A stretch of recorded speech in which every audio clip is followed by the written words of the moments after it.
ఎవరన్నా మంచి పాస్టర్ గారు చక్కగా వీడి పెళ్ళాన్ని కూడా కౌగిలించుకునేవాడు ఉంటాడు కదా, వెళ్ళి కౌగిలించుకోమనండి, తప్పేముంది? నేను సాయిబాబాని బే అనో బాడికో అనో పద్మాష్ అనో ఇప్పుడు కూడా ఇస్లాంలో మగవాడికి స్వేచ్ఛనిచ్చారు, నలుగురిని పెళ్లి చేసుకోవచ్చు, తర్వాత ఉంచుకోవచ్చు కొంతమంది. నేను అదే స్వేచ్ఛ ఆడవాళ్ళకి కూడా ఇవ్వమని చెప్పండి, సమానత్వం ఇవ్వమని చెప్పండి. ఇప్పుడు ఈ హిందూ ముస్లిం క్రిస్టియానిటీ విద్వేషాలు రెచ్చగొడుతున్నట్టు కాదు ఇట్లా మాట్లాడడం. మీరు ధర్మాన్ని నమ్ముతారా చట్టాన్ని నమ్ముతారా? నేను 100% ధర్మాన్ని నమ్ముతున్నాను. చట్టాన్ని నమ్మరా? భగవద్గీత గొప్పదా రాజ్యాంగం గొప్పదా? నాకా భగవద్గీత గొప్పది. రాజ్యాంగం?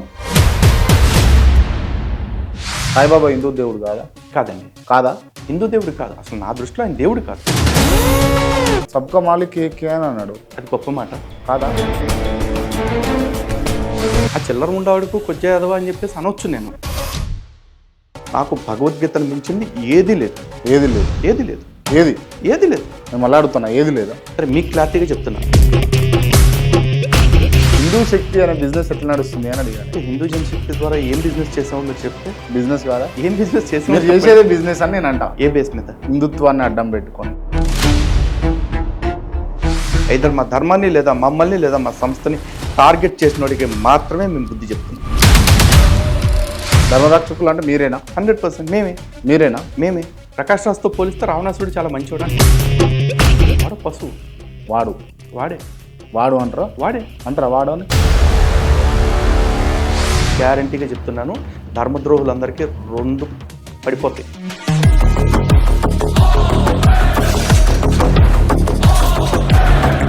సాయిబాబా వ్యతిరేకి మీరైతే, నాకైతే క్లియర్గా అనిపిస్తాము. సాయిబాబా 1918లో చనిపోతే 1956 దాకా విగ్రహం లేదు, పట్టమే పెట్టించారు ఆయన సమాధి దగ్గర. సమాధి ఉండదని మేము దర్గా అంటే. చర్చిల్లో కూడా ఇప్పుడు అట్లాగే చేస్తున్నారు. యేసుకి అభిషేకాలు చేస్తారు, అష్టోత్తరాలు చెప్తున్నారు, సుప్రభాతాలు చేస్తున్నారు. ఇప్పుడు చర్చి కూడా అవుద్దా?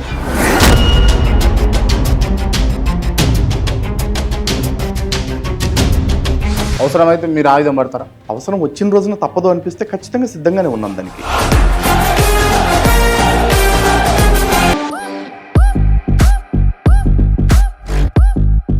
నమస్తే, వెల్కమ్ టు కేఆర్ టీవీ. నేను మీ క్రాంతి. చాలా రోజుల తర్వాత, చాలా గ్యాప్ ఇచ్చిన తర్వాత ఇవాళ మన ముందు లలిత్ కుమార్ గారు ఉన్నారు. ముందే వెల్కమ్ చేద్దాం. నమస్తే లలిత్ గారు, బాగున్నారా? నమస్తే క్రాంతి గారు, బాగున్నా అండి. బాగున్నారా? మీ సంస్థ ఎట్లా ఉంది? గోయింగ్ గుడ్ అండి. బాగుంది, చాలా బాగుంది. రైట్. చాలా రోజుల తర్వాత నేను మిమ్మల్ని ఇంటర్వ్యూ చేయబోతా ఉన్నా. అవును. ఏదైనా అడగొచ్చు కదా, ఇబ్బంది ఏం లేదు కదా? అస్సలు ఎనీథింగ్, ఏదైనా అడగొచ్చు. ఏదైనా. బిజినెస్ ఎట్లుంది మీది? ఇట్స్ అబౌట్ టు లాంచ్ అండి. Maybe it may take another 1 month. ఒక 1 month పట్టొచ్చు. అగ్రికల్చర్ బాగుంది, హార్టికల్చర్ చేస్తున్నాం కదా మేము, అది బాగుంది. ఈ వేదిక్ ప్రోడక్ట్స్ అని ఒక కొత్త కంపెనీ స్టార్ట్ చేస్తున్నాం, నేను కరుణాకర్ సుగుణ గారు. అది ఇంకొక 1 month లోపే లాంచింగ్ ఉంది. వేదిక్ ప్రోడక్ట్స్ అంటే కంప్లీట్గా అంటే పూజ రిలేటెడ్ ప్రోడక్ట్స్ కావచ్చు, లేకపోతే ఫుడ్ ప్రోడక్ట్స్లో కూడా కొంచెం నాటు పద్ధతుల్లో పెంచినవి. ఓకే. అలాగే ఇప్పుడు చాలామందికి కొన్ని మందులు అవసరం అవుతాయి. ఉదాహరణకి పెయిన్ బాంబ్స్ కానీ, పెయిన్ ఆయిల్స్ కానీ, లేకపోతే హెయిర్ ఆయిల్, ఇట్లాంటివన్నీ కూడా. ఇవన్నీ చాలామంది ఎట్లా అంటే కెమికల్ బేస్డ్గా ఉండే వాటిని ఎక్కువ ఎంకరేజ్ చేస్తున్నారు. దానివల్ల టెంపరీగా మనకి ఉపశమనం ఉండొచ్చు, కానీ లాంగ్ రన్లో దీనివల్ల చాలా సైడ్ ఎఫెక్ట్స్ వస్తున్నాయి. చాలామందికి తెలియని విషయం ఏంటంటే, మనం రోజు పళ్ళు తోముకుంటున్నాం, శుభ్రం చేసుకుంటున్నాం, దానివల్ల మన శరీర భాగాల్ని పళ్ళని అని చెప్పేసి అనుకుంటున్నారు టూత్పేస్ట్ వల్ల. కానీ ఆ టూత్పేస్ట్లు కూడా క్యాన్సర్ కారకాలు అని చెప్పేసి చాలామందికి తెలియదు. కేవలం మనకి నొరగొస్తుంది, లేకపోతే సబ్బు రాసుకుంటే నొరగొస్తుంది, లేకపోతే షాంపూ రాసుకుంటుంటే నొరగొస్తుంది అని చూసేసి ఎంత నొరగొస్తే అంత మంచిది, లేకపోతే ఆ నిమిషానికి ఎంత మెత్తగా ఉంటే ఎంత షైనింగ్ వస్తే అంత మంచిది అనుకుంటున్నారు. కానీ వీటి వల్లే దీర్ఘకాలిక సమస్యలు కూడా వస్తున్నాయి, not just cancers. Okay. So అటువంటి వాటన్నిటి నుంచి మన సమాజాన్ని, మన హిందువుల్ని మనం కాపాడుకోవాలి, మన భారతీయులను మనం కాపాడుకోవాలి అంటే ఆధ్యాత్మిక భారత్ ఎంత ముఖ్యమో ఆరోగ్య భారత్ కూడా అంతే ముఖ్యం. కాబట్టి కొన్ని ఈ వేదిక్ ప్రొడక్ట్స్ని కూడా తీసుకురావడం జరుగుతుంది అందుబాటులో. రైట్. ఓకే. నేను అంటే మీ బిజినెస్ ఎట్లా నడుస్తుంది అని అంటే, మీరు పెట్టబోయే బిజినెస్ల గురించి అన్నిటి గురించి చెప్పారు. హిందూ శక్తి అనే బిజినెస్ ఎట్లా నడుస్తుంది అని అడిగాను నేను. అంటే హిందూ జనశక్తి ద్వారా ఏం బిజినెస్ చేసామో మీరు చెప్తే. బిజినెస్ కాదా? ఏం బిజినెస్ చేసామో? మీరు చేసేదే బిజినెస్ అని నేను అంటా. ఎలా? ఏ బేస్ మీద? హిందుత్వాన్ని అడ్డం పెట్టుకొని. ఓకే. ఏం చేసాం? ఏది చేసినా అది ఏం చేసామండి, ఒకటి ఇవాళ అంటే ఇవాళ లలిత్ని గుర్తుపడతారా అని అంటే, ఈ అడిగిపోయినా గుర్తుపడతారు. దానికి ఏంది కారణాలు? మీరు ఎవరిని పడితే వారిని తిట్టడాలు, ఎవరిని పడితే వాళ్ళని అపోజ్ చేయడాలు, ఈ మతం ఆ మతం అని చూడకుండా ఏ మతానికి పడితే వాళ్ళని మీరు అనడం వల్లనే కదా మీకు ఈ రికగ్నైజేషన్. మేబీ దానివల్ల రికగ్నిషన్ వచ్చిందా అంటే ఎస్, కాదనైతే నేను అనట్లేదండి. కాకపోతే చిన్న కరెక్షన్ ఏంటంటే ఎవరిని పడితే వాళ్ళని తిట్టడం వల్ల అంటున్నారు. ఈ రోజుకి కూడా మాది భారతదేశపు న్యూక్లియర్ పాలసీ ఏదో మాది అదే, no first use. No first use అంటే ఎవడైతే ఫస్ట్ మమ్మల్ని టార్గెట్ చేస్తాడో, మా ధర్మాన్ని టార్గెట్ చేస్తాడో వాడికి చెవులమ్మట, కళ్ళమ్మట, ముక్కమ్మట రక్తం వచ్చేలాగా క్లాస్ పీకుతాం. తప్పితే పలానా వాడిని ఫస్ట్ మేము టార్గెట్ చేసి ఇదిగో వీడిని మీరు కెలికారు కదా అనే సీన్ ఒక్కడికి కూడా లేదు. ఐదర్ మా ధర్మాన్ని లేదా మమ్మల్ని లేదా మా సంస్థని టార్గెట్ చేసిన వాడికి మాత్రమే మేము బుద్ధి చెప్తున్నాం. ఎప్పుడైనా సరే ఛాలెంజ్. ఇప్పుడు అంటే చట్టాలు, న్యాయ వ్యవస్థ, రాజ్యాంగం అన్నది ఒకటి ఉంది కదా. ఉంది కదండి. మళ్ళీ మిమ్మల్ని అంటే మీరు అనడం ఏంది, మీరు పోయి కేసులు పెట్టాలి కదా. చట్టాలు, రాజ్యాంగం అని మీరే అంటున్నారు కదా, మేము ఆ రాజ్యాంగాన్ని గౌరవిస్తూనే మాట్లాడుతున్నాం.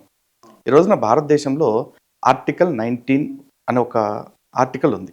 దాని ద్వారా భావ ప్రకటన స్వేచ్ఛ, వాక్ స్వాతంత్రం అనేది నాకు ఇచ్చారు. అలాగే ఆత్మరక్షణ కోసం కూడా మనకి ఐపీసీలో, అది ఇప్పుడు తాజాగా బిఎన్ఎస్ఎస్లో మనకి కొన్ని రక్షణ చట్టాలను కూడా పెట్టారు ఆత్మరక్షణ కోసం. అంటే నిన్ను ఎవడన్నా అటాక్ చేస్తుంటే నువ్వు వాడి నుంచి కాపాడుకోవచ్చు అని చెప్పేసి.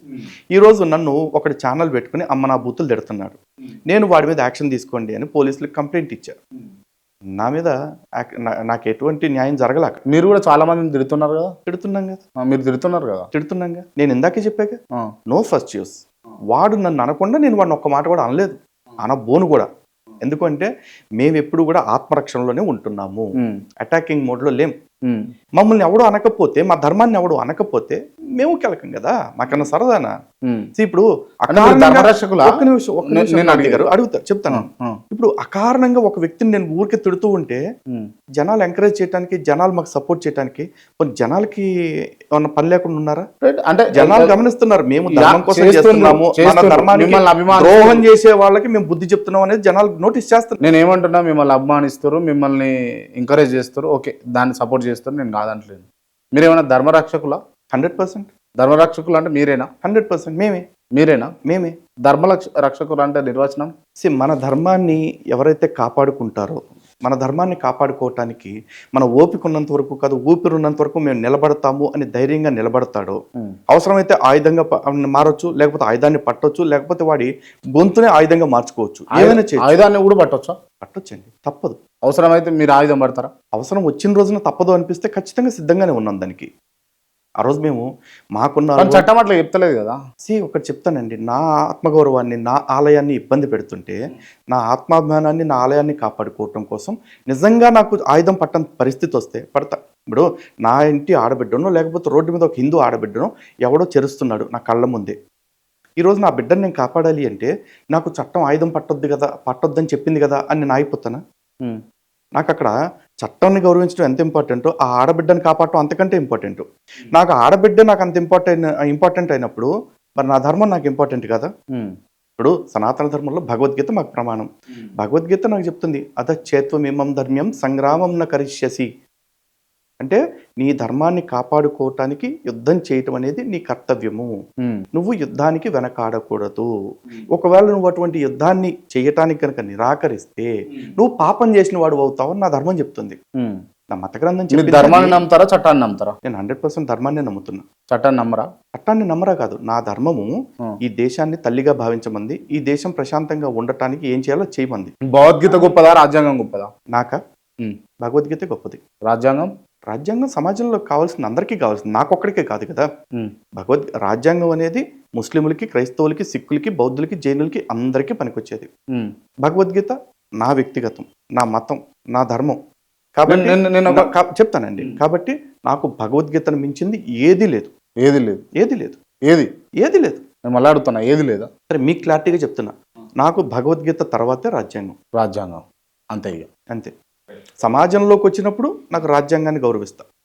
నా వ్యక్తిగతం, నా ఇల్లు, నా ఆలయాల్లో నాకు భగవద్గీతను మించింది లేదు. మీరు జనరల్గా హిందుత్వవాది, హిందూ ధర్మరక్షక అని చెప్పేసి, లేకపోతే మీరు హిందూ జనశక్తి పేరుతోటి సంస్థను పెట్టి నడిపిస్తూ ఉన్నారు. మీకు ఛానల్స్ ఉన్నాయి, ఛానల్స్ చేసుకుంటున్నారు, వర్క్ చేస్తున్నారు. నేను కొన్ని డౌట్స్ ఉన్నాయి, నేను మిమ్మల్ని అడగొచ్చా? బ్రహ్మాండంగా అడగచ్చు. ఇప్పుడు క్రిస్టియన్స్ ఉంటారు కదా, క్రిస్టియన్స్ ఒకవేళ హిందువుల నుండి క్రిస్టియానిటీలోకి పోయారు అనుకో, వాళ్ళకు డేట్ నాడు ఓ నీళ్ళలో ముంచి ఇంత ద్రాక్షరసం దాపించి బాప్తిసం అని పేరు పెట్టి వాళ్ళను క్రిస్టియన్ అనేటటువంటి మతంలో చేర్చుకుంటారు. హిందువు కావాలంటే ఏం జరగాలి అసలు? హిందువు కావాలంటేనా? ఒకవేళ క్రిస్టియన్ నుండి హిందువు కావాలంటే హిందువు అదే అండి, హిందువుగా మారటానికి అనేది ప్రత్యేకమైన ప్రాసెస్ ఏమి ఉండదు. కారణం ఎందుకంటే జన్మతో ప్రతివాడు హిందువే. జన్మతః ప్రతివాడు హిందువు. ప్రపంచంలో ఉన్న ప్రతివాడు హిందువే. అసలు హిందువులు ఎక్కువ, ప్రపంచం మొత్తంలో హిందువులు ఎక్కువ ఉన్నారా, క్రిస్టియానిటీ ఎక్కువ ఉందా, ఇతర మతాలు ఎక్కువ ఉన్నాయా? మతాల పరంగా నమ్ముకుంటే, సంఖ్య పరంగా చూసుకుంటే కనుక క్రైస్తవ్యం మొదటి స్థానంలో ఉంది. మరి ఎక్కువ రెండో స్థానంలో ఇస్లాం ఉంది. మూడో స్థానంలో మతానికి సంబంధం లేని వాళ్ళు అని చెప్పుకుంటున్న వాళ్ళు, నాస్తికులు కావచ్చు, లౌకికవాదులు కావచ్చు, ఇంకా ఇతరత్ర జాతులు కావచ్చు, వాళ్ళందరూ చెప్పుకుంటున్నారు. నాలుగో స్థానంలో జనసంఖ్య పరంగా హిందువులు ఉన్నాం, అంతే. నేను అనేది ఏంటంటే, మీరు ఏమన్నారు, ప్రపంచంలో ఉన్నటువంటి వ్యక్తులందరూ కూడా జన్మతః హిందువులే అని అన్నారు. 100% జన్మతః హిందువులే అయినప్పుడు వాళ్ళ సంఖ్య ఎందుకు ఎక్కువ ఉంది, వీళ్ళ సంఖ్య ఎందుకు తక్కువ ఉంది? జన్మతః హిందువులు ఎందుకు అవుతున్నారు అనే దానికి ఒక చిన్న వివరణ ఇవ్వాలి. ఈ రోజున ప్రపంచంలో చాలా మంది కర్మ సిద్ధాంతాన్ని నమ్మరు, పునర్జన్మ సిద్ధాంతాన్ని నమ్మరు. కానీ వాళ్ళు నమ్మినా నమ్మకపోయినా ప్రపంచంలో ప్రతివాడు తమ పూర్వజన్మ కర్మల చేతనే ఇప్పుడు జన్మలు పొందారు అనేది విస్పష్టం. ఎందుకు ఈ మాట చెప్తున్నాను అంటే, ఈ రోజున ముస్లిమ్స్లో డబ్బున్న వాళ్ళు ఉన్నారు, పేదవాళ్ళు ఉన్నారు. ముస్లిమ్స్లో అందగాళ్ళు ఉన్నారు, అందవిహీనులు ఉన్నారు.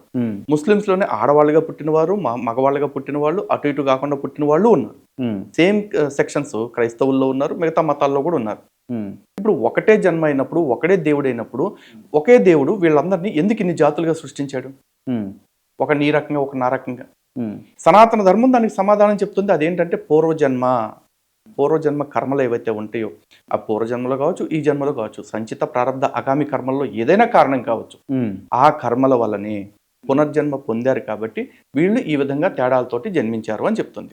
ఇది కాకపోతే దీనికంటే బెటర్ సిద్ధాంతం ఇంకేదన్నా ఉంటే కనుక ఆ మతస్థుల్ని చెప్పమనండి, చర్చకు రమ్మనండి, మేము దాని మీద సిద్ధాంతంగా మాట్లాడటానికి పూర్వజన్మ, పరజన్మ అండ్ భవిష్యత్తు ఉంటుందా? ఇవన్నీ ఉంటాయా వచ్చే జన్మానని? అదే అంటున్నా అండి. నేను ఒక హిందువుగా జనరల్ గా మనం డిస్కషన్ చేద్దాం, ఉంటాయా?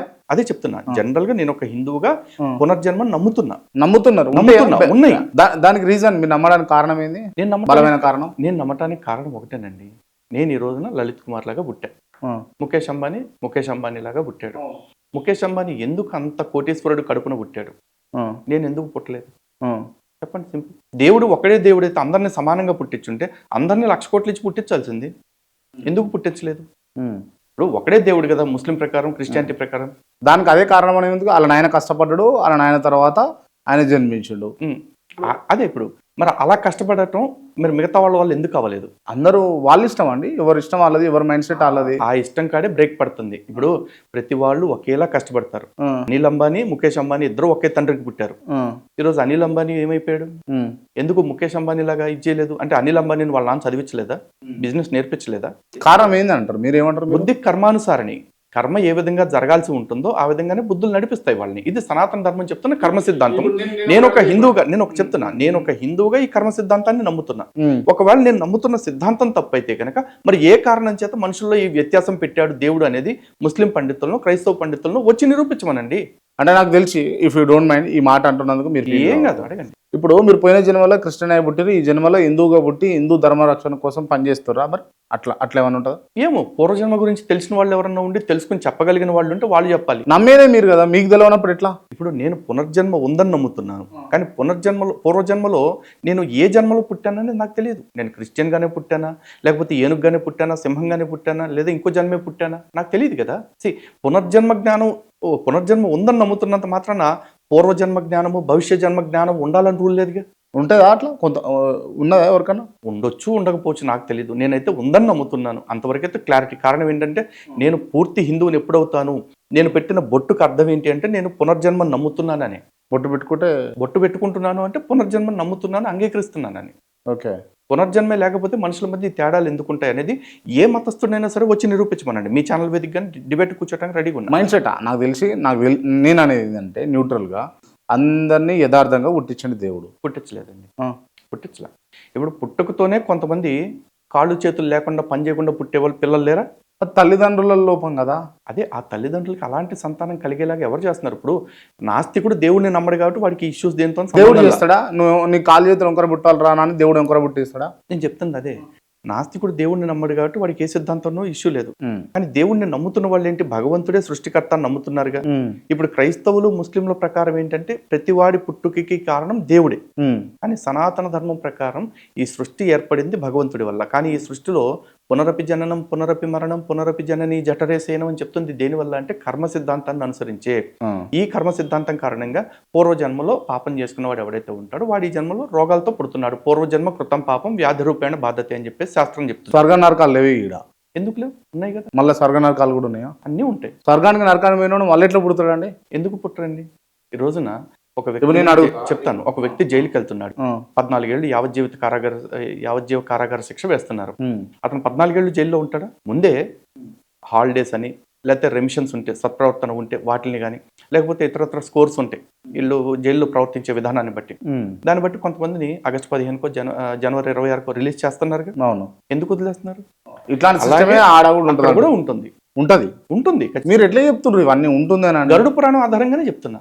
గరుడ పురాణం ప్రకారం ఇప్పుడు కర్మ సిద్ధాంతం ఆధారంగా స్వర్గ నరకాల గురించి చర్చ చేద్దాము అంటే ఆ టాపిక్ లో డెఫినెట్ గా గరుడ పురాణాన్ని ఇన్వాల్వ్ చేయాలి. ఓకే, సరే మాట్లాడదాం దీని మీద. అండ్ ఇప్పుడు మీరు రీసెంట్ గా లేవనెత్తినటువంటి అంశం, తీసుకుంటున్నటువంటి అంశం ఏంటి అంటే, సాయిబాబా అసలు దేవుడే కాదు, సాయిబాబాకు హిందుత్వానికి సంబంధం లేదు అన్నట్టుగా మాట్లాడుతుంటే నేను విన్న కొన్ని సందర్భాలలో. సాయిబాబా హిందూ దేవుడు కాదా? కాదండి. కాదా? హిందూ దేవుడు కాదు. అసలు నా దృష్టిలో ఆయన దేవుడు కాదు, ఎవరికి దేవుడు కాదు. ఎన్ని గుళ్ళు ఉన్నాయండి సాయిబాబా? ఎన్నైనా ఉండొచ్చు. ఇప్పుడు 1,00,000 గుళ్ళు వాళ్ళకి డబ్బులు వస్తున్నాయి కాబట్టి వాళ్ళు కట్టుకుని ఉండొచ్చు. అంత మాత్రం సాయి దేవుడు అవుతారా? సాయిబాబా దేవుడు అని చెప్పేసి సుప్రీంకోర్టు కానీ లేకపోతే హైకోర్టు కానీ ఎవరన్నా చెప్పారా? ఎందుకు ఆ మాట అంటున్నాను అంటే, సాయి విషయంలో కోర్టుకు వెళ్ళింది షిరిడి సాయి సంస్థానం. షిరిడి సాయి సంస్థాన్ కోర్టుకు వెళితే సుప్రీంకోర్టు వాళ్ళు ఇచ్చిన తీర్పు ఏంటంటే, Saibaba is a mystic secular Saint అని ఇచ్చారు. ఆయన సుప్రీం గాడ్ లేకపోతే గాడ్ అని ఇవ్వలేదు. మిస్టిక్ సెక్యులర్ సెయింట్ అంటే ఒక రహస్యమైన అంటే మార్మికమైన లౌకిక యోగి లేదా సాధువు అని మాత్రమే ఇచ్చారు. ఆయన సెయింట్ అనే అన్నారు, గాడ్ అని అనలేదు. షిరిడి సాయి సంస్థానికి ఇచ్చిన తీర్పే అది, ఒక ల్యాండ్ సెటిల్మెంట్ ఇష్యూలో. అలాగే మద్రాస్ హైకోర్టు విషయంలో ఆల్ ఇండియా సాయి సమాజ్ వాళ్ళు వెళ్ళినప్పుడు కూడా సాయిబాబా ఈజ్ ఏ గురు అనే ఇచ్చారు అక్కడ. ఇక్కడికి వచ్చే తెలంగాణలో చాదర్ఘట్లో ఉన్న ఒక సాయిబాబా టెంపుల్ ఇష్యూలో ఉమ్మడి ఆంధ్రప్రదేశ్ హైకోర్టుకు వెళ్ళినప్పుడు వాళ్ళు ఇచ్చిన అఫిడవిట్లో కూడా సాయిబాబాను ఒక గురువుగానే చెప్పారు, దేవుడిగా ఎవరు చెప్పాల. అండ్ ఆ గురువు కూడా ఎవరికి? హిందువులకు ముస్లింలకు కాదు, ఈజ్ అ సెక్యులర్ సెయింట్ అని చెప్పారు. అంటే సెక్యులర్ సెయింట్ అంటే అన్ని మతాలకి సంబంధించిన వాడు, అసలు ఏ మతానికి సంబంధం లేనివాడు అని చెప్పారు. మరి ఆయన తీసుకొచ్చి హిందువులకి మాత్రమే గురువుని ఎట్లా చేస్తారు, హిందువులకు మాత్రమే దేవుడిని ఎట్లా చేస్తున్నారు? మా అబ్జెక్షన్స్ అక్కడే వస్తున్నాయి. అండ్ ఇంకోటి, మాకు శాస్త్రం ప్రమాణం. శాస్త్రం అంటే వేదం కావచ్చు, స్మృతి కావచ్చు, లేదా శిష్టాచారం కావచ్చు, ఇవి ప్రమాణం. ఈ ప్రమాణాల్లో ఉన్న వ్యక్తుల గురించి, ఈ ప్రమాణాల్లో ఉన్న వాటినే దైవాలుగా దేవతలుగా ఆరాధించాలి అని చెప్పేసి మాకు జగద్గురువులు చెప్తున్నారు. ఈ మాట నా సొంత మాట కాదు, శాస్త్రం చెప్తుంది. ఆ శాస్త్రాన్ని అధ్యయనం చేసిన మా ద్వారకా పూర్వ పీఠాధిపతి శ్రీ స్వరూపానంద స్వామి వారు చెప్పారు, సనాతన ధర్మానికి చిత్రామనాయ పీఠాలు ప్రమాణం. కానీ ఆ చిత్రామనాయ పీఠాల్లో ద్వారకా పీఠం ఒకటి. ఆ రోజు ఆయన ద్వారకా జ్యోతిర్మఠం రెండిటికి పీఠాధిపతిగా ఉండి ఆయన సాయికి సనాతనానికి సంబంధం లేదని చెప్పారు. అలాగే శృంగేరి విధుశేఖర భారతీ స్వామివారు చెప్పారు, అంటే ఎవరిని ఆరాధించాలి, ఎవరిని ఆరాధించకూడదు, అంటే ఇటువంటి పోకడల్ని ఎవరు ఆరాధన చేయకూడదు, ప్రమాణాలు లేవు కాబట్టి అని చెప్పారు. ఇది కాకుండా నిన్న ప్రఖ్యాత ప్రవచనకర్త బ్రహ్మశ్రీ సామవేదం షణ్ముఖ శర్మ గారు ఆయన చెప్పారు, సాయికి సనాతనానికి సంబంధం లేదు, సాయి కలి అంశ అని కూడా చెప్పారు. సాయిబాబా వ్యతిరేకి మీరైతే నాకైతే క్లియర్గా అనిపిస్తాం. ఎవరు? కాకపోతే ఇప్పుడు ఎవరి మనోభావాలు వాళ్ళకుంటే, ఎవరి అభిప్రాయాలు వాళ్ళకుంటే, ఎవరు పూజించేది వాళ్ళు పూజించుకోవచ్చు. అవతల వాళ్ళ మనోభావాలు దెబ్బతినేటట్టు మాట్లాడడానికి మీరెవరు? నేను ఇది యాక్చువల్లీ యాక్సెప్ట్ చేస్తాను అండ్ మిమ్మల్ని అప్రిషియేట్ చేస్తానండి క్వశ్చన్ అడిగినందుకు. కారణం ఏంటంటే, ఎవరి మనోభావాలను వాళ్ళు అంటే ఎదుటివాడి మనోభావాలని గౌరవించాలి. అవును. ఇప్పుడు సాయిని వాళ్ళు గురువు అనుకుంటారా, ఫకీర్ అనుకుంటారా, దేవుడు అనుకుంటారా, సాయి భక్తులు ఇష్టం వచ్చినట్టు అనుకోవచ్చు. కానీ సాయి ఇట్ట కాలు మీద కాలు వేసుకుంటే ఇక్కడ శివలింగం పెడతాం, ఈ పక్కన వినాయకుడిని పెడతాం, ఆ పక్కన కృష్ణుని పెడతాం, ఇంకో పక్కన అమ్మవారిని పెడతాం. అంటే ఒక మనిషి, నా దృష్టిలో ఒక ముస్లిం వ్యక్తి దగ్గర మా దేవతల్ని కాళ్ళ దగ్గర పెడుతుంటే, చిన్న రూపాల్లో పెడుతుంటే నా మనోభావాలు గాయపట్టలేదా? అంటే ఈ దేశంలో నా మనోభావాలను ఎవడ కాపాడ్డా? నా మనోభావాల గురించి పట్టించుకోలేదు. ఎక్కడ జరిగింది అది? అన్ని చోట్ల అదే జరుగుతుంది. ప్రతి సాయి ఆలయం, సాయి దర్గాలో అదే జరుగుతుంది. సాయి దర్గా అయింది, మళ్ళీ దర్గానే అది. గుడి, బొట్టు, కథ, వ్యవహారం అన్ని ఉంటాయి అక్కడ. చర్చిల్లో కూడా ఇప్పుడు అట్లాగే చేస్తున్నారు. యేసుకి అభిషేకాలు చేస్తారు, అష్టోత్తరాలు చెప్తున్నారు, సుప్రభాతాలు చేస్తున్నారు. ఇప్పుడు చర్చి కూడా అవుద్దా? అవ్వదు కదా. చర్చిల్లో కూడా అక్షంతలు వేస్తున్నారు, కుంకుమ పెడుతున్నారు, అన్ని చేస్తున్నారు. ఇప్పుడు ఇన్నేళ్ల నుంచి లేనిది సాయి దేవుడు కాదు, సాయికి అసలు సాయిబాబాకు అసలు హిందుత్వానికి సంబంధం లేదు, సాయిబాబా ముస్లిం వ్యక్తి అని ముద్ర వేయడానికి ఈ మధ్య కాలంలో వచ్చినటువంటి ఇబ్బంది ఏంది అసలు? మమ్మల్ని ఎందుకు క్వశ్చన్ చేస్తున్నారు అంటున్నా. ఇప్పుడు అడుగుతామండి, వాళ్ళని కూడా అడుగుతాము. 1947లో స్వతంత్రం వచ్చింది, 50లో రాజ్యాంగం వచ్చింది, 76 దాకా కూడా రాజ్యాంగం ఒకేలా ఉంది. 76లో అప్పుడు దాకా లేనిది ఒక 25 ఏళ్ల తర్వాత ఇందిరాగాంధీ గారికి సోషలిజం సెక్యులరిజం అని యాడ్ చేయాల్సిన అవసరం ఎందుకు వచ్చింది? ఎందుకు మార్చాలని ట్రై చేసింది ఆవిడని క్వశ్చన్ చేస్తారా? లేరు. నా ధర్మం విషయంలో నా ధర్మానికి జరుగుతున్న అన్యాయాన్ని మా పెద్దలు మా ముందు వాళ్ళు ఎందుకు అడగలేదంటే వాళ్ళని అడగండి. వాళ్ళు తప్పు ప్రశ్నించలేదు కాబట్టి నేను కూడా ఆ తప్పును ప్రశ్నించొద్దంటే ఎట్లా? నేను శాస్త్రం ఆధారంగా తప్పు అని చెప్పు. ఒక నిమిషం లలిత్ గారు టైం ఇస్తారా? నేను ఈ మైనపాటి ప్రసాద్ అని చెప్పేసి సాయి భక్తుల నుంచి లేకపోతే వాళ్ళ నుంచి వాళ్ళ వకాలత్ పుచ్చుకొని చాలా ఇంటర్వ్యూలు ఇస్తూ ఉంటారు. ఆయన కాల్ చేయొచ్చా? నాకు ఎవరికైనా మీకు ఇబ్బంది ఆయన నాతో అంటే ఆయన మాట్లాడు, నేను ముందే చెప్తున్నా. మాట్లాడు అసలు. నేను ఒకసారి కాల్ చేసే ప్రయత్నం చేస్తాను మరి. అలాగే తప్పకుండా. హలో నమస్తే అండి, నేను జర్నలిస్ట్ క్రాంతి మాట్లాడుతున్నాను సార్. బాగున్నారా సార్? యా సార్, ఫ్రీ ఉన్నారా సార్? మాట్లాడొచ్చా ఒక 2 minutes? యా సార్, నా ముందు లలిత్ గారు ఉన్నారు, హిందూ జనశక్తి. నేను డిస్కషన్ ఏంది అని అంటే, నేను ఇంటర్వ్యూలో ఉన్నా లైవ్లో. సాయిబాబా దేవుడు కాదు, సాయిబాబా ముస్లిం వ్యక్తి అని అంటున్నాడు తను. దాని మీద మీ అభిప్రాయం ఏంది? మీరు ఏం చెప్పదలుచుకున్నారు? నేను దాని పట్ల క్లియర్ గా చెప్పిన చాలా వీడియోస్ ఉన్నాయండి, దాన్ని చూస్తే మీకు సమాధానం తెలుస్తుంది. ఇప్పుడు తను అంటున్నాడు, మీరు ఏం చెప్తారు దానికి? సాక్షాత్తు పరమాత్మ స్వరూపం అని చెప్తాం. ఎలా? ఒక్కసారి మాట్లాడతారా? ఎలా అని అడుగుతున్నాడు. ప్రసాద్ గారు నమస్కారం అండి. నమస్తే అండి సార్. అదే సాయిబాబాని పరమాత్ముడు అంటున్నారు కదా సార్, అంటే ఏ ప్రమాణంతో పరమాత్ముడు అంటున్నారు సార్? శాస్త్ర ప్రమాణం, ఇది తర్వాత మనం మాట్లాడదాం. పర్లేదు సార్, శాస్త్ర ప్రమాణం అన్నారు కదా, అంటే దేన్ని శాస్త్రం అంటున్నారు మీరు? వేదాన్న, ఉపనిషత్తున, స్మృతి గ్రంథాలన, పురాణాలన, ఇతిహాసాలన? అన్నీ చెప్పేది ఒకటే, ఇందున్నా కూడా. ఏం చెప్పిందండి? ఈ పేరుకి ఉన్నది ఏదో మీరు బలవంతం చేస్తున్నారు మధ్యలో. నేను బలవంతం చేయలేదండి, క్రాంతి గారు చేస్తే నేను మాట్లాడుతున్నాను సార్. మీకు అభ్యంతరం అయితే ఫోన్ పెట్టేసి మీరు డిస్కంఫర్ట్ ఉంటే ఒకసారి రండి సార్, కుదిరితే డిస్కషన్ చేద్దాం ఈ అంశం పైన. రైట్. మీతో మాట్లాడంటే కొంత డిస్కంఫర్ట్ ఉన్నట్టు. చాలా డిస్కంఫర్ట్ ఉన్నారు. ఆయన అన్న మాటనే నేను అడిగా. నేను ఒక్క డైలాగ్ చెప్పాను. ఆయన ఏదైతే శాస్త్రం అన్నారో దేన్ని మీరు శాస్త్రం అంటున్నారండి అని అడిగా. అలాగే ఆయన సాయిని పరమాత్మ అన్నారు, ఏ విధంగా పరమాత్మ అవుతారండి? ప్రమాణాలతో చెప్పండి సార్ అని అడిగాను. నేను ఆయనతో అమర్యాదగా మాట్లాడింది లేదు, అప్రస్తుతమైన ప్రసంగం చేసింది లేదు. వారు మాట్లాడిన దానికే నేను తిరిగి అడిగాను. అడిగితే మీరు ఇబ్బంది పెడుతున్నారు, బలవంతం చేస్తున్నారు అన్నారు. నేను బలవంతం చేయలేదు.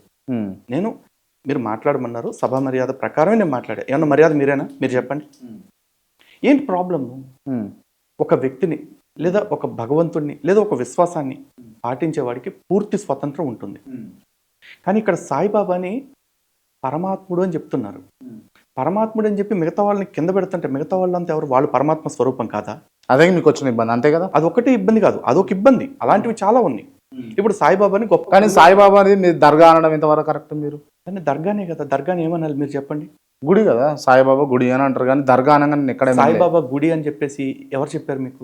జనరల్ గా అనడం సాయిబాబా గుడి దగ్గర ఉన్నాం, ల్యాండ్ మార్క్ కూడా చెప్పడం సాయిబాబా గుడి దగ్గర, సాయిబాబా టెంపుల్ దగ్గర ఉన్నాము అని అంటారు. సుప్రీం కోర్టుకి కానీ లేకపోతే మద్రాస్ హైకోర్టుకి కానీ, మద్రాస్ హైకోర్టుకి కానీ, ఆంధ్రప్రదేశ్ హైకోర్టుకి కానీ, ఉమ్మడి ఆంధ్రప్రదేశ్ హైకోర్టుకి కానీ వాళ్ళు ఇచ్చిన రిఫరెన్సెస్, వాళ్ళు ఇచ్చిన అఫిడవిట్స్లో చెప్పిన మాట ఏంటంటే ఇది హిందూ ఆలయం కాదు, ఇక్కడ ఎటువంటి అన్ని హిందూ పద్ధతుల్లో జరుగుతున్నా కూడా హిందుత్వానికి దీనికి సంబంధం లేదు, సాయిబాబా అన్ని మతాలకి సంబంధించిన వాళ్ళు అని చెప్పారు.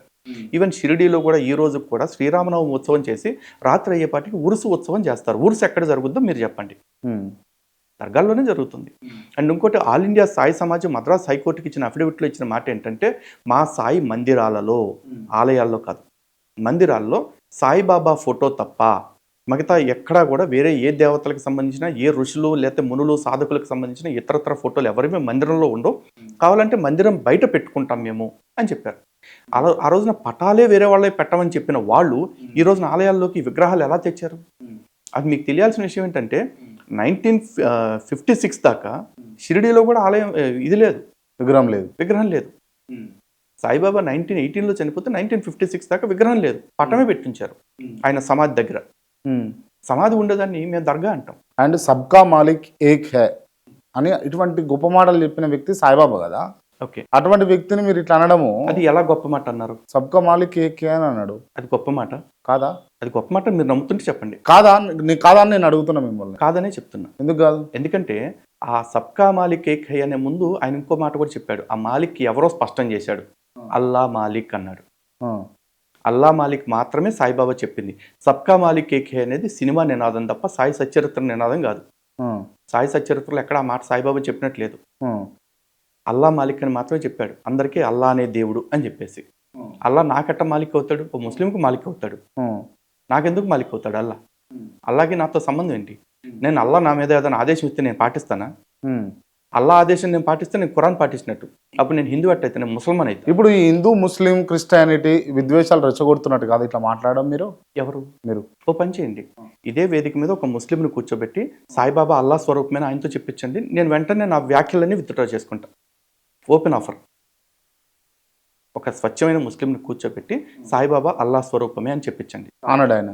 మరి ఆయన అంటే ఆయన నమ్మకానికి ఆయన కట్టుబడి ఉండొచ్చు. నేను మాత్రం ఊరమ్మడి సొత్తులాగా తయారవ్వాలా హిందుత్వాన్ని? నాకు ఉండొద్దా ఒక స్థిరమైన విశ్వాసం? ఒక హిందువుగా నేను నా ధర్మం పట్ల స్ట్రాంగ్గా ఉండొద్దా? నా హిందువులు అందరూ కూడా మా విశ్వాసాల పట్ల స్ట్రాంగ్గా ఉండాలని నేను కోరుకోవద్దా? నేను అదే కోరుకుంటున్నా. నాకు అందరికీ ఆర్టికల్ 25 మత స్వేచ్ఛ ఎట్లా ఇచ్చిందో నాకు కూడా ఆర్టికల్ 25 మత స్వేచ్ఛ ఇచ్చింది. నా మతాన్ని నేను కాపాడుకునే పూర్తి స్వేచ్ఛ నాకు ఉంది. కాదంటానికి వీళ్ళెవరండి? నా మతాన్ని పొల్యూట్ చేస్తున్న ఈ బ్యాచ్ ఎవరైతే ఉన్నారో వాళ్ళు చేస్తున్న తప్పులను ఎక్స్పోజ్ చేయడానికి ఆర్టికల్ 19 నాకు స్వేచ్ఛనిచ్చింది. ఆర్టికల్ 51AH నాకు స్వేచ్ఛనిచ్చింది. ఇందులో నేను రాజ్యాంగాన్ని మీరు మాట్లాడింది ఏముందో చెప్పండి. నేను సాయిబాబాని బే అనో బాడకో అనో బద్మాష్ అనో బూత్ అనట్లా. ఇప్పుడు అంటారుగా అనట్లా. మీరు నా మాటను కట్ చేశారు కాబట్టి మీకు అలా అనిపిస్తుంది. నేను బాబా గారిని అలాంటి మాటలు అనుంటే నా మీద కేసులు పెట్టండి. కానీ నేను ఈ రోజు బాబా గారిని మాట అనలా. ఇన్ఫాక్ట్ బాబా గారి విషయాన్ని నేను సచ్చరిత్ర ఆధారంగా ప్రశ్నిస్తుంటే ఈ సాయి భక్తులు నన్ను ప్రశ్నిస్తున్నారు, నన్ను బూతులు తిడుతున్నారు. మరి ఎందుకు అవసరమా లలిత్ గారు ఇదంతా మీకు? ఇక్కడ నేను శాలువాల కోసం సన్మానాల కోసం రాలేదండి. ధర్మాన్ని కాపాడటం కోసం వచ్చాను. ఈ సమయంలో నేను ఆయుధం పట్టుకున్నప్పుడు నేను ఇంకోటికి గాయం చేస్తాను, ఇంకొకరు నన్ను గాయం చేస్తారు. ఈ యుద్ధంలో నేను ఎప్పుడు దాకా పోరాటం చేస్తానంటే నా ఊపిరి ఉన్నంత వరకు పోరాటం చేస్తాను. మీరు చేసేదంతా పేరు కోసం డబ్బుల కోసం అని నేనంట. మీరేమంటారు? చేసే దానిలో పేరు వస్తున్నాయి, డబ్బులు వస్తున్నాయండి. వస్తున్నాయా? వస్తాయి కదా. మరి డబ్బులు వస్తున్నాయా? డబ్బులు రాకపోతే మేము ఎలా పోరాటం చేస్తాం మీరు చెప్పండి. ఎంత వస్తుంది మీకు నెలసరి ఇన్కమ్? ఎంత వస్తుంది? ఒక నెల 1,00,000 రావచ్చు, 1,50,000 రావచ్చు. ఎంత రావచ్చు? తక్కువే కదా. 1,50,000 తక్కువ అంటే తక్కువే కదా మీలాంటి వాళ్ళకు.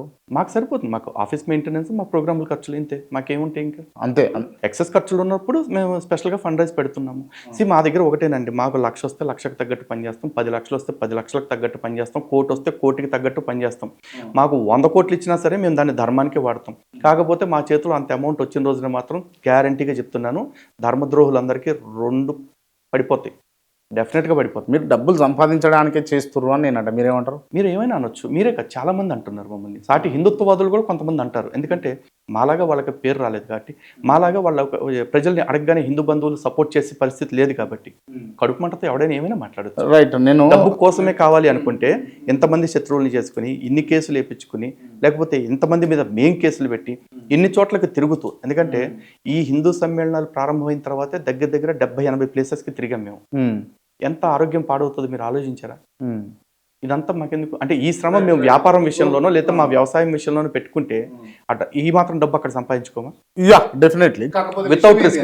అంతెందుకు మనం యూట్యూబ్ ఛానల్, నేను నా అన్వేషణ లాగా యూట్యూబ్ ఛానల్ ఒకటి పెట్టుకుని దేశాలన్నీ తిరుగుకుంటూ అన్ని వీడియోలు చూపించుకుంటూ తిరిగితే అక్కడ అసలు చాలా గ్రీన్ జోన్లో ఉంటారు. నాకు ఎంతమందికి నేను టార్గెట్ అవును, ఇన్ని కేసులు పెట్టించుకోను, డబ్బులు కూడా ఎక్కువ వస్తాయి. Okay, right. అంటే మీరేమో ఇంత తాపత్రయపడుతూ, ఇంత కష్టపడుతూ, ఇంత ఇబ్బంది పడుకుంటూ ఏదో చేయాలి హిందూ ధర్మం కోసం, లేకపోతే హిందూ రక్షకంగా ఉండాలి అని చెప్పేసి మీరు అనుకుంటారు. కానీ నాకు తెలిసి ఈ మీలాగా కరుణాకర్ సుగుణ అండ్ రాధా మనోహర్ దాస్ అండ్ మౌనిక సుంకర ఇట్లా చాలామంది ఉన్నారు. సో చాలామంది వారి వాయిస్ వినిపిస్తూ ఉన్నారు. కరాటే కళ్యాణ్ వీళ్ళంతా వినిపిస్తూ ఉన్నారు. పేర్లు ఎవరైనా మర్చిపోతే క్షమించాలి. కాకపోతే విషయం ఏంటి అంటే, చిన్నజీయర్ స్వామి లాంటి వారిని కలిసేందుకు, వారి ఆశీర్వాదం తీసుకునేందుకు పోయినప్పుడు అట్లీస్ట్ వారు మీలాంటి వాళ్ళని కాళ్ళు కూడా తాకనీయకుండా దూరం ఉండడము, వారు మీ మీద నెత్తి మీద చేయి పెట్టకుండా ఏదో దూరం ఉండడము, మిమ్మల్ని దూరం ఉంచడము, ఇటువంటి జరుగుతూ ఉన్నాయి. ఇది అవమానం కాదా హిందూ ధర్మ రక్షకులకు? అదే నాకు అర్థం కావట్లేదు. కత్తికి లేని దురద ఏదో అంటారు కదా! కందకు లేని దురద కత్తి పెట్టు కిందకని చెప్పేసి. అరే మేము వెళ్తున్నాం స్వామివారి దగ్గరికి, లేకపోతే ఇతర పీఠాధిపతుల దగ్గరికి. మాకెప్పుడు కూడా ఆళ్ళ పాదాలు పట్టేసుకోవాలి, లేకపోతే హగ్ చేసేసుకోవాలి ఇట్లాంటివి మాకు అనిపించట్లేదండి. మిమ్మల్ని ఆడ దగ్గర రాణిస్తలేరు, మీకు అనిపించకపోవడం కాదు. లేదు లేదు అట్లా ఏం లేదు. అసలు ఫస్ట్ ఆఫ్ ఆల్ మాకు ఆ థాట్స్ రావు. కారణం ఏంటి అంటే ఒక వ్యక్తిని రెస్పెక్ట్ చేయటం అంటే ఆ వ్యక్తి పెట్టుకున్న రెస్ట్రిక్షన్స్ లేకపోతే రూల్స్ ఏవైతే ఉంటాయో వాటిని రెస్ట్రిక్ట్ చేయటమే. ఇప్పుడు ఒక అమ్మాయి ఉందండి, ఒక అమ్మాయిని మనం గౌరవించడం అంటే అమ్మ నమస్కారం అంటే గౌరవించడం. హే గర్ల్ అని చెప్పేసి వెళ్ళి వాటేసుకున్నాం అనుకోండి, అమ్మాయిని గౌరవించినట్ల. నేను ఒకటి చెప్పనా, అవునా? నేను ఒకటి అడగనా. ఇప్పుడు అదే అంటే చెల్లి అనుకో, సోదరితోటి ఇష్టం ఉన్నట్టు ఉంటాము, ఏ ఇబ్బంది ఉండదు. అదే ఒక తెలియని ఆవిడ లేకపోతే కొత్త ఆవిడ అంటే రిస్ట్రిక్షన్స్ ఉంటాయి, ఆమెకు ఉండాలి, ఓకే. కానీ మీరు హిందూ ధర్మరక్షకులే, ఆయన కూడా హిందూ ధర్మరక్షకులు, ఆయన కూడా వ్యత్యాసం ఉంది. కాకపోతే ఇప్పుడు మిమ్మల్ని ఏమో ఆ రకంగా ట్రీట్ చేస్తారు, ఆయన దగ్గర ఉన్నటువంటి వ్యక్తులను లేకపోతే ఆయన సామాజిక వర్గానికి చెందినటువంటి వ్యక్తులను దగ్గర తీస్తాడు అని అన్నది కూడా మీ ఫోటోలు పెట్టి ట్రోల్స్ కూడా చేశారు. ఎవడో ట్రోల్ చేశాడు నాకు తెలియదు. ఒక సింపుల్ క్వశ్చన్ అడుగుతానండి. ఈ రోజున లలిత్ కుమార్ వెళ్ళంగానే చిన్నజీయర్ స్వామి ఏ దూరం దూరం అని చెప్పేసి నరేంద్ర మోడీ గారు రాగానే అట్లా వాటేసేసుకుంటే అప్పుడు నేను ఫీల్ అవుతా, ఇది నా మీద చూపించిన వివక్ష అని చెప్పేసి. నరేంద్ర మోడీ గారిని ఎక్కడైనా హక్ చేసుకున్నారేమో చూపించండి, కనీసం తాకారేమో చూపించండి. మీరు ఏదన్నా నడిచి వెళ్తున్నప్పుడు తాకితే నాకు తెలియదు, కానీ ఉద్దేశపూర్వకంగా ఈయన వారిని ఆశీర్వదించినట్టు తాకినట్టు ఎక్కడైనా ఉంటే చూపించండి. ఆయన ప్రధానమంత్రితో ఒకలాగా ఉన్నారు, ఒక నార్మల్ వ్యక్తి అన్న నాతోటి అట్లాగే ఉంటారు. ఎందుకంటే ఇక్కడ చిన్నజీయర్ స్వామి కాదు, ఏ పీఠాధిపతికైనా సరే దండ సన్యాసం కలిగిన వాళ్ళకి కొన్ని నియమాలు ఉంటాయి. ఆ సన్యాసాన్ని లేకపోతే ఆ యతిని మనం గౌరవిస్తున్నాము అంటే ఆయన నియమాలు ఏవైతే ఉన్నాయో వాటిని గౌరవించాలి. ఇప్పుడు నిజంగా చిన్నజీయర్ స్వామి తాకట్లేదు కాబట్టి నాకు ఈ ధర్మం నచ్చట్లేదని ఎవడని అనిపించింది అనుకోండి, వాడికి భారత రాజ్యాంగం బ్రహ్మాండమైన మత స్వాతంత్రం ఇచ్చింది. వాడికి నచ్చిన కాడికి వెళ్ళిపోమానండి. ఎవరన్నా మంచి పాస్టర్ గారు చక్కగా వీడి పెళ్ళాన్ని కూడా కౌగిలించుకునేవాడు ఉంటాడు కదా, వెళ్ళి కౌగిలించుకోమనండి, తప్పేముంది? మధ్యలోకి ఇదేం తీసుకొచ్చారు అది చెప్తున్నా. ఒకవేళ అంటే ఈయన తాకట్లేదని కోపం వస్తుంది కదా, అక్కడికి వెళ్తే తాకటమే కదా, ఏకంగా వాటేసుకుంటాడు. చాలా న్యూస్ పేపర్ కట్టింగ్స్ కూడా ఉన్నాయి. చర్చికి వెళ్ళే విశ్వాసాలని పాస్టర్ గారు ఇట్లా కించపరిచి అగ్లీగా మాట్లాడడం నాకు కొంత ఇబ్బంది అనిపిస్తుంది. అట్లా మాట్లాడడానికి ఇబ్బందిగా ఉన్న నిజం అదే కదా. నిజం అదే అయినప్పుడు మీకు నచ్చట్లేదు కాబట్టి నేను అబద్ధంగా నేను నిజాన్ని మార్చి చెప్పకూడదు కదా. Right, okay. ఈ ఆ విషయంలోకి నేను ఎంటర్ అయితే క్రిస్టియానిటీకి సంబంధించిన అంశం. ఓకే, అంతకు ముందుకు ఏంది అని అంటే చిన్నజీయర్ స్వామి శివుడిని ద్వేషిస్తాడా, పూజిస్తాడా? ఎవరు? చిన్నజీయర్ స్వామి గారు. చిన్నజీయర్ స్వామి గారి సంప్రదాయమే శ్రీ వైష్ణవం. అంటే విష్ణువుని మాత్రమే పరతత్వంగా ఒప్పుకునే సంప్రదాయం వాళ్ళది. శివుని పూజించాడు, శివుని వాళ్ళు పూజించరు, అంటే పరతత్వంగా అంగీకరించరు. దేవుడు అని ఒప్పుకో. వాళ్ళ విశ్వాసం ప్రకారం శివుడు కేవలం ఒక భక్తుడు మాత్రమే విష్ణుమూర్తికి అన్నట్టుగా చెప్తారు. మీ దృష్టిలో ఏంది? నా దృష్టిలోనా, నేను అద్వైతవాదిని. నేను శివుణ్ణి పరతత్వంగా ఒప్పుకుంటా, నారాయణుడిని పరతత్వంగా ఒప్పుకుంటాను, అమ్మవారిని పరతత్వంగా ఒప్పుకుంటాను. నా దృష్టిలో వీళ్ళ ముగ్గురు వేరు కాదు, వీళ్ళ ముగ్గురు ఒకటే. 3 పేర్లు ఉన్నాయి, 3 రూపాలు ఉన్నాయి. ఎవరు ముందు అంటే ఇప్పుడు బ్రహ్మ విష్ణు మహేశ్వరులు అంటే సృష్టి స్థితి లయకారకుల్ని వీళ్ళు అర్థం చేసుకునే దాన్ని బట్టి ఉంటుంది. నా అన్వయం ప్రకారం చూసుకుంటే త్రిమూర్తులు ప్రతి మనిషిలోనూ ఉంటారు.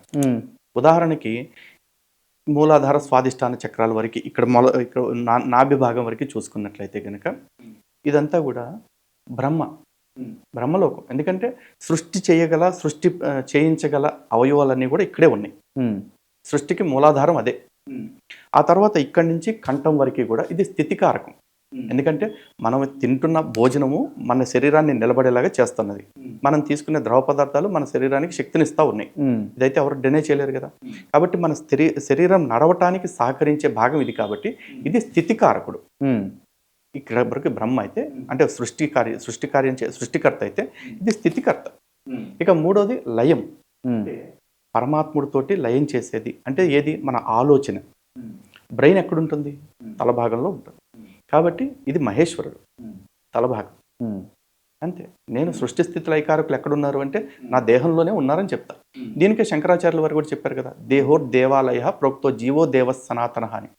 ఈ దేవాలయం మొత్తాన్ని, దేహం అనే దేవాలయాన్ని మొత్తాన్ని చైతన్యపరిచి నడిపించే శక్తి ఎక్కడుంది అంటే మన ఆత్మలో ఉంది. ఇది నేను నమ్మే అద్వైతం. మీరేమో న్యూట్రల్గా ఉండి ఇటు విష్ణుమూర్తిని మొక్కుతారు, శంకరుని మొక్కుతారు, దేవతలను మొక్కుతారు. మీది ఒక లెక్క ఉన్నది.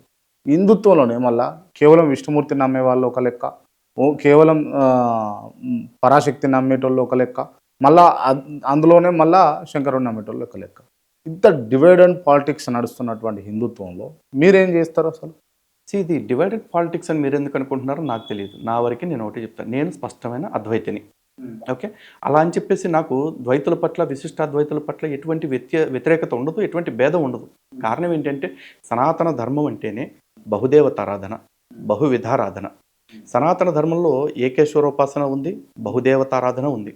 సనాతన ధర్మంలో సగుణోపాసన ఉంది, నిర్గుణోపాసన ఉంది, సాకారోపాసన ఉంది, నిరాకారోపాసన ఉంది.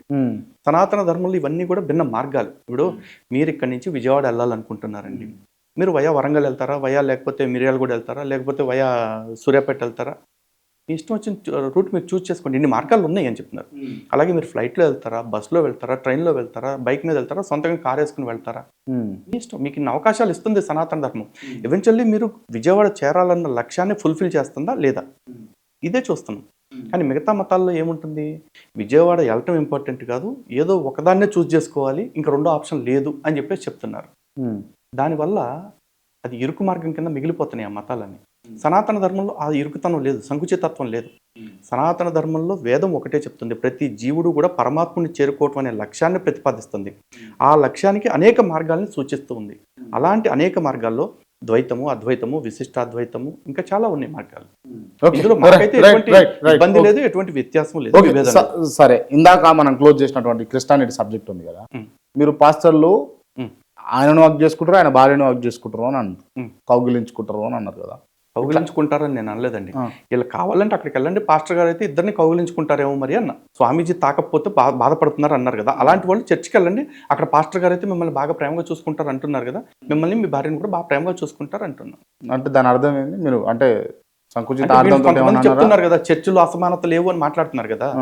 పాస్టర్ గారు అసమానత చూపించరు. అంటే ఇది అసమానత లాగా ఎవరికైతే కనిపించిందో అలాంటి వాళ్ళకి చెప్తున్నాను నేను. అంటే ఇట్లా భార్యను అనడం తప్పు కదా, మీరు కూడా క్రిస్టియానిటీని నమ్మిరు కదా, అట్లాంటప్పుడు అట్లా అనవచ్చా మీరు? నేను తప్పుగా ఏం అనట్లేదు కదా, అక్కడికి వెళ్తే పాస్టర్ ఇద్దరిని ప్రేమగా చూసుకుంటాడని మీరు నమ్ముతుంటే వెళ్ళండి. ఏ ఉద్దేశంతో అన్నారు మీరు? నేను మంచి ఉద్దేశంతో అన్నా. సదుద్దేశం? నేను మామూలు ఉద్దేశంతో. నాకు అట్లా అనిపిస్తలేదు, వ్యూవర్స్ కూడా అట్లా అనిపిస్తలేదు.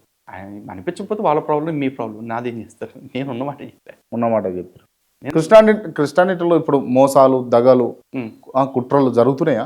క్రిస్టియానిటీలో ఉండేదే అదే, జరిగేదే అవి. అదే నేను ఇదే డైలాగ్ ఎక్స్పెక్ట్ చేసిన మీ నుంచి. జరిగేదే అవి కదా.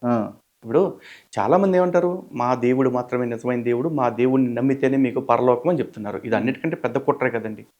అంటే కుట్రని చెప్పి ఏం చెప్పమంటారు? ఇప్పుడు ఎందుకంటే దేవుడిని నేను చూడాల, దేవుడిని ఆడు చూడాల.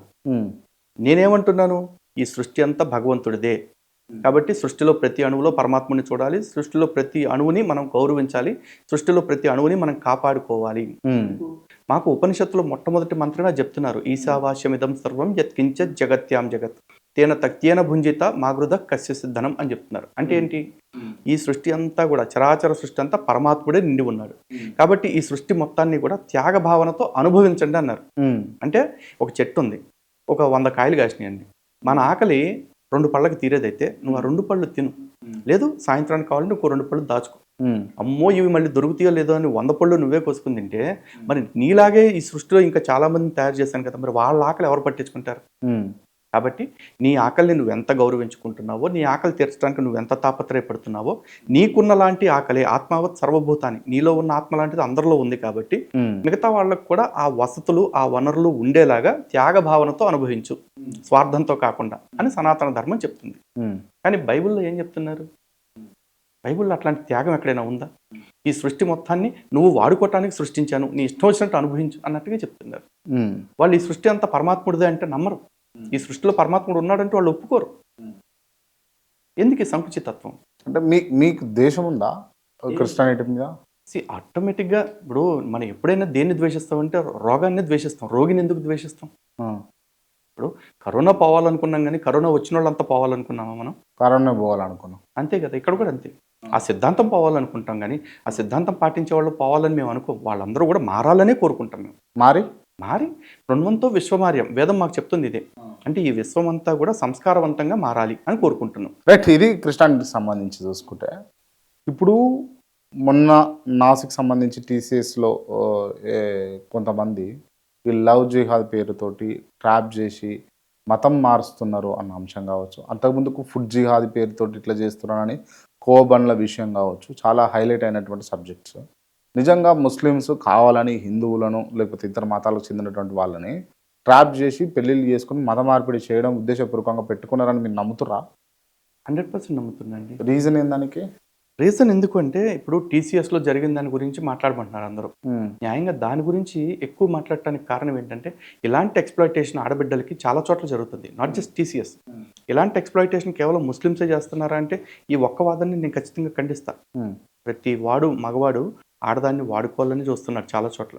దానికి రకరకాలు అన్ని మతాల వాళ్ళు ఇక్కడ ఆడమగానే చూస్తాను నేను. ఆడమగానే చూస్తా. అన్ఫార్చునేట్లీ కొన్ని మధ్య వింటున్నాం మగవాళ్ళు ఆడవాళ్ళు కూడా ఇబ్బంది పెట్టుకుంటున్నారని వింటున్నాము. అది సెకండరీ.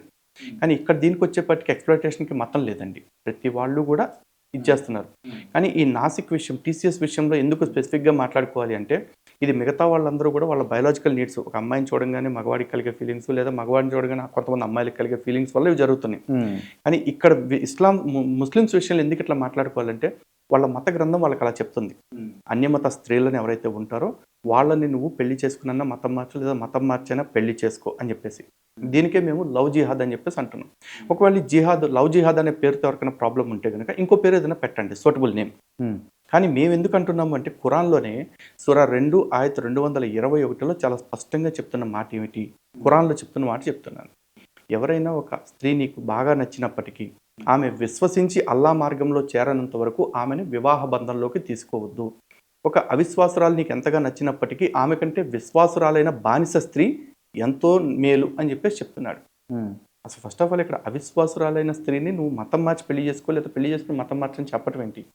రెండోది ఒక అవిశ్వాసురాల కంటే విశ్వాసురాలైన బానిస స్త్రీ ఏంటి? బానిస స్త్రీ ఏంటి? ఎవడికి బానిస? ఎవరు డిసైడ్ చేస్తాడు వీడు పుట్టుకతో బానిస లేకపోతే వీడు పలానావాడు బానిస అని? అంటే వీడు యుద్ధంలో గెలిచి తీసుకొచ్చుకుంటే అది బానిస కింద మిగిలిపోవాల్సిందేనా? చెప్పండి. మరి ఇది స్త్రీలను అవమానించడం కాదా? అవిశ్వాస స్త్రీల పట్ల ఇది వివక్ష చూపించడం కాదా? మరి మతం మారిస్తే తప్పను పెళ్లి చేసుకోకూడదని చెప్పడం ఇది లవ్ జిహాద్ కిందకి రాదా? మరి ఖురాన్ రిఫరెన్స్ ఉన్నప్పుడు మతానికి సంబంధించిన యుద్ధంగానే చూస్తున్నాం మేము. అది స్త్రీలకు హిందుత్వంలో ఇంకెక్కువ జరుగుతుంది కదా. ఏం జరిగింది? బానిసత్వం ఏం జరిగింది? ఎక్కడ జరిగింది? స్త్రీలను పట్టించుకుంటారా? స్త్రీలను పైకి రాణిస్తారా? ఎదగనిస్తారా? సనాతన ధర్మంలో స్త్రీని మహాలక్ష్మి అంశగా అవతారంగా చూస్తాం మేము. కానీ ఒంటింటి కుందేలుగా పరిమితం చేశారు రియలిస్టిక్ లో. ఎవరిని చూసారండి? ఇప్పుడు రాష్ట్రపతి ద్రౌపది ముర్ము గారు ఉన్నారు కదా, ఆవిడ నేను ఫోటో చూపియాల మొన్న ఇప్పుడు కాదు ఇప్పుడు ఓవైసీ మీద పోరాటం చేస్తున్నారు కదా మాధవీలత గారు, ఆవిడ స్త్రీ కదా.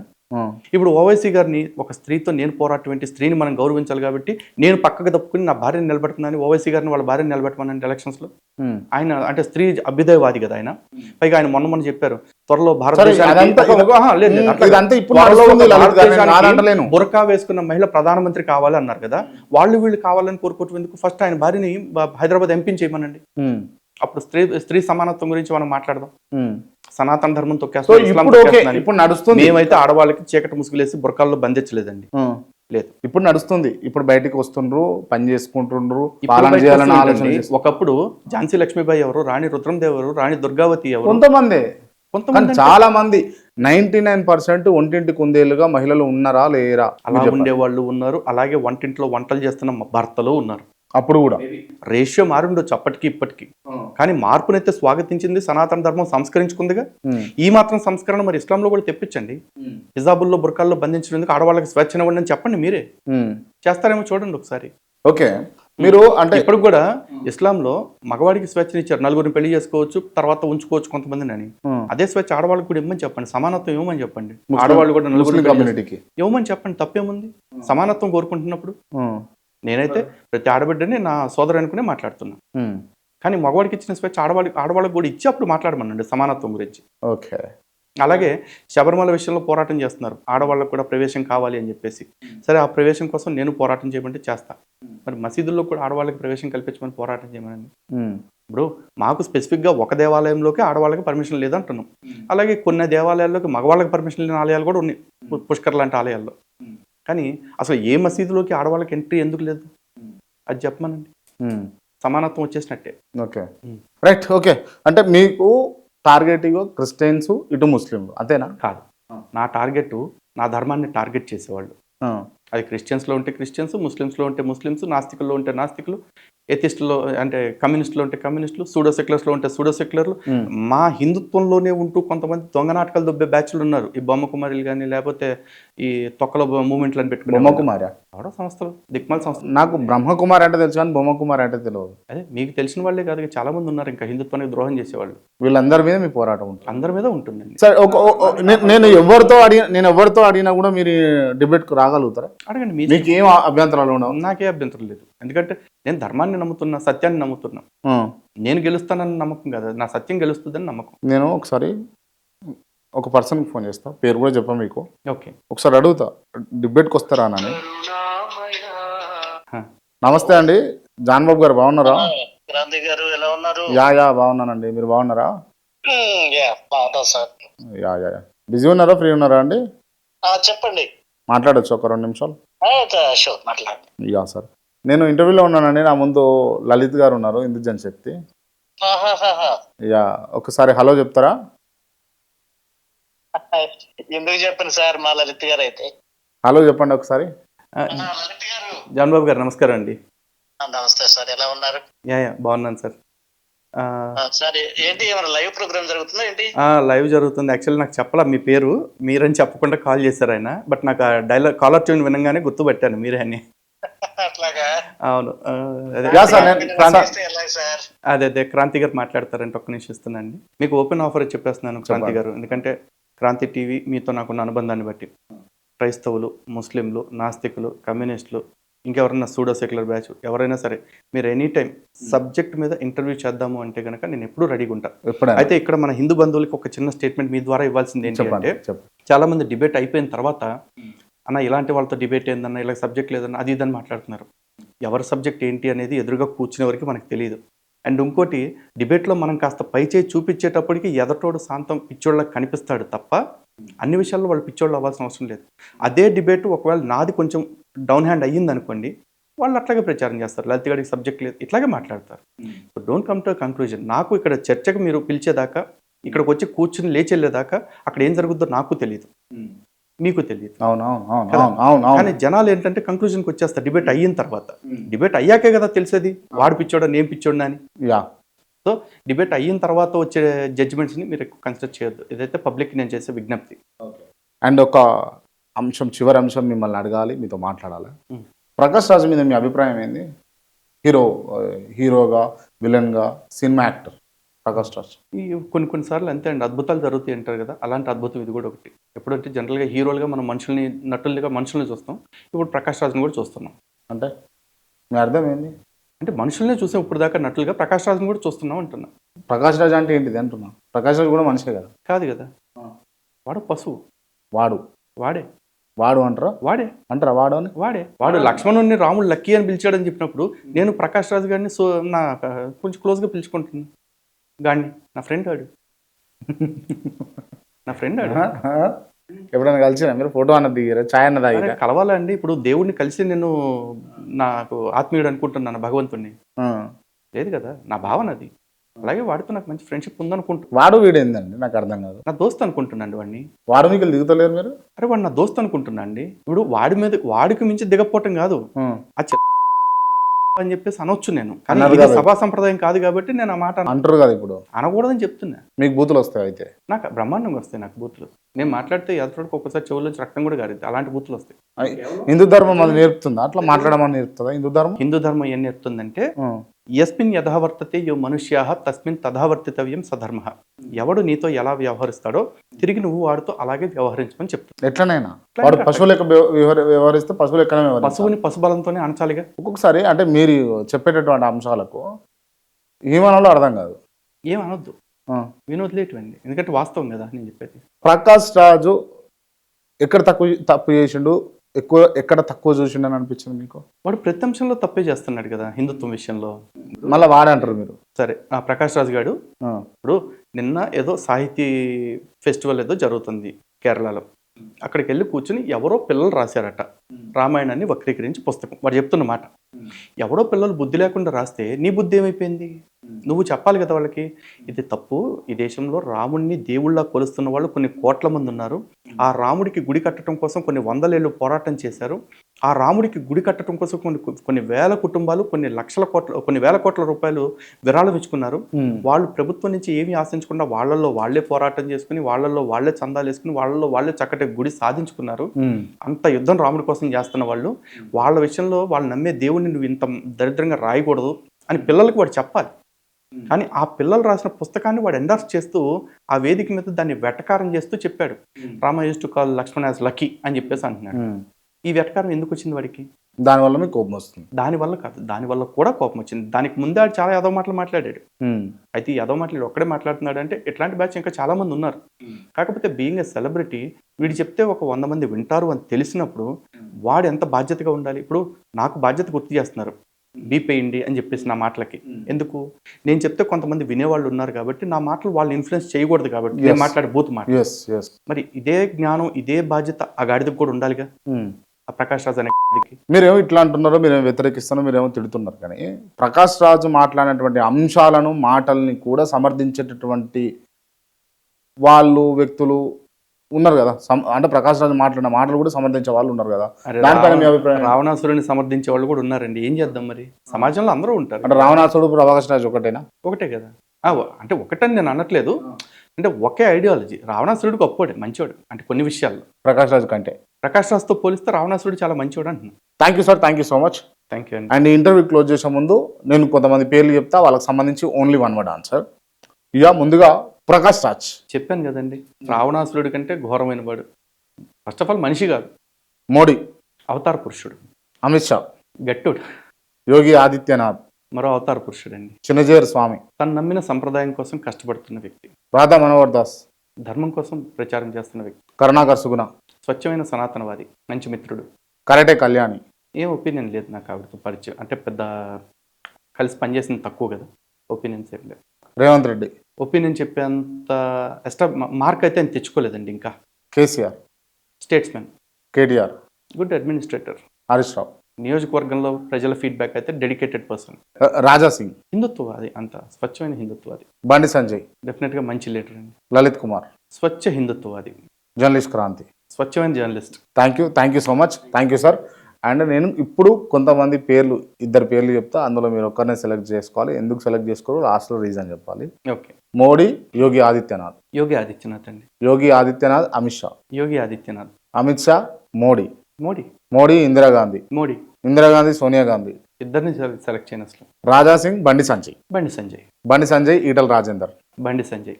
బండి సంజయ్ ధర్మపురి అరవింద్. బండి సంజయ్. బండి సంజయ్ రామచందర్ రావు. బండి సంజయ్. బండి సంజయ్ మోడీ. బండి సంజయ్. బండి సంజయ్ మోడీ. బండి సంజయ్ అంటే నా పర్సనల్గా అడిగారు కాబట్టి నేను ఎప్పుడైనా కాంటాక్ట్ చేయాలి అనుకుంటే చేయగలిగేది బండి సంజయ్ గారినే కాబట్టి నాకు యాక్సెస్లో ఉండేది ఆయనే కాబట్టి ఆయనే చూస్ చేస్తున్నా. That doesn't mean I disrespect Modi గారు. బండి సంజయ్ అమిత్ షా. బండి సంజయ్ గారు నా స్థాయి ఏంటో నేను ఎవరిని. బండి సంజయ్ యోగి ఆదిత్యనాథ్. కాంప్లికేషన్ అండి ఇది. ఇక్కడ నాకు యాక్సెస్లో లేకపోయినా I admire Yogi Adityanath. Yogi Adityanath Modi. Yogi Adityanath. Yogi Adityanath Amit Shah. Yogi Adityanath Nadda. Yogi. Why Yogi Adityanath? Because he's the future of India. అది నమ్ముతున్నారు మీరు? నమ్ముతున్నానండి. Yes, he's the future of Bharat actually. Right. Okay, thank you so much అండి. నమస్తే. రైట్, నమస్తే.